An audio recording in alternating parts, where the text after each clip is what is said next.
Tako da ogromno je takih projektov, krivico bi naredila, če bi zdaj šla naštevati, ker bi zagotovo kakšnega pozabila.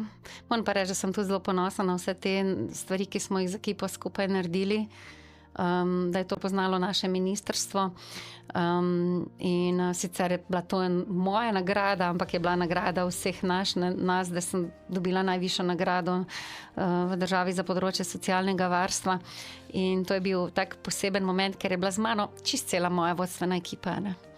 In sem jih to takrat poklicala vse na oder, ker direktor si samo na papirju, ne. In so takšni direktorji, ki so direktorji na papirju, ne, vodja pa postaneš, ko ekipo znaš nagovoriti. Bravo, čestitke, no. Hvala. Lepo to poslušati. Mislim, te številne dobre prakse, ki ste jih pri vas upeljali, so potem tudi ostali domovi po Sloveniji začeli uvajati